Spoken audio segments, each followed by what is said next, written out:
Hello everyone, it's SpawnPoint and welcome back to another video. So today I want to answer a question that I've been asked a lot recently, which is, did I buy the Autopilot add-on? Well, the short answer is no, because Autopilot is actually free, but I also didn't buy the full self-drive add-on either, which costs about $5,000. So what do you get included in the free Autopilot version here in the UK, and what do you not get compared to the full self-drive option? So what we're going to do today, we're going to go for a short drive using Autopilot on the motorway, the M18, and you can get a feel for how it works and kind of what the limitations are of this as well. Also, if you don't already, don't forget to subscribe to my channel and drop a like on this video. Okay, so one of the first things that you do get included for free is the adaptive cruise control. So this allows you to set a speed like you would with a traditional cruise control, and it'll follow the car in front at a safe distance. And you can even change the follow distance in the settings as well, depending on how close you like to get to the car in front. The car will then stick to that speed limit of the road. However, I found that when going from one speed limit to another, so for example leaving a 60 and then entering a 30, it doesn't actually slow down or update the speed. So I just tap the speed limit icon on the screen and then the cruise control will match it once again. And it also includes the lane departure warning system, which, depending on if you have it enabled in the settings, will either warn you when you cross the line or steer the car back into lane. And Autosteer is also included, which means it'll follow the road without the need to manually steer the car yourself. I mean, it's ideal for motorways and dual carriageways and even some wider A and B roads, but I probably wouldn't use it on windy roads, as from my experience so far, it doesn't seem to slow down in enough time before approaching any sharp bends. So those are the features which are included as part of the free Autopilot option, but what are you missing out by not going for full self-drive? So you're not getting auto lane change. So when you're driving down the motorway, for example, and you're using Autosteer or Autopilot, as soon as you come up behind another vehicle, you'll need to disengage Autopilot, overtake, then re-engage it once again. So I'm demonstrating that now. So where I have to turn Autopilot off, I need to do so before I overtake the lorry. Then once I've overtaken, I'm back into the lane again, and then I need to re-enable Autopilot once again. So whereas with full self-drive, you would approach the lorry from behind, the car would ask you whether you want to overtake, you would confirm that, and then it would overtake and then continue the journey.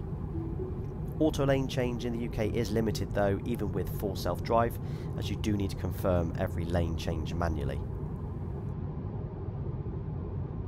You also won't be able to navigate on Autopilot. So that means you cannot select a destination on your navigation and allow the car to drive you there.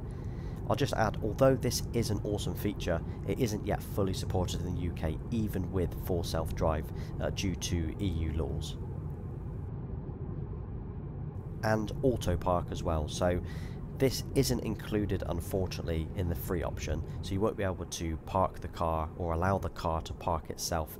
It is a feature that I would use if I had FSD, but it's not something I miss or regret not having. Now, summon, or smart summon, on the other hand, is an awesome feature, and I think it is something that is both useful and probably fun to use as well. So being able to move the car in and out of tight spaces or your garage just by using your phone is brilliant. Would I have used it? Yes, I would, probably to show off from time to time, but I don't need it for my daily use. I don't think I've ever been in a situation or position where I've not been able to get in or out of my car.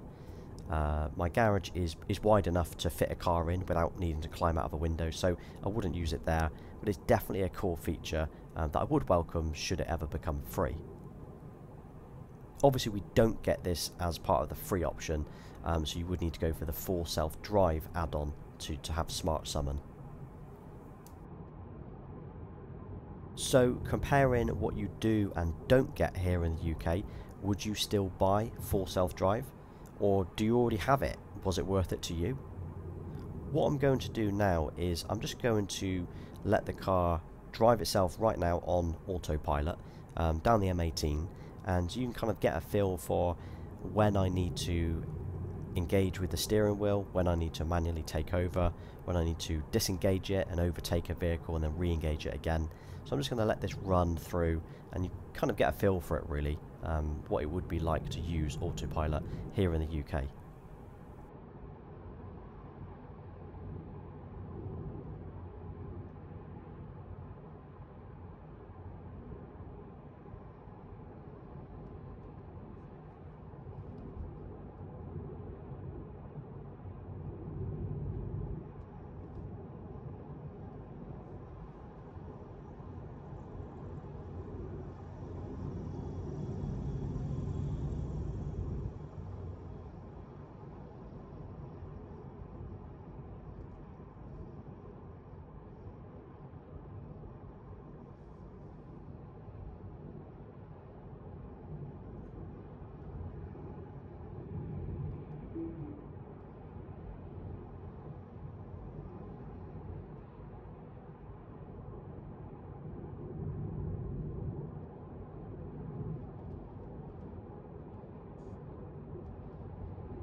Well, as always, thanks for watching.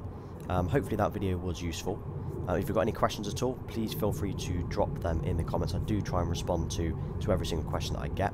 Also, please don't forget to like, subscribe, and follow me on Instagram. Until next time.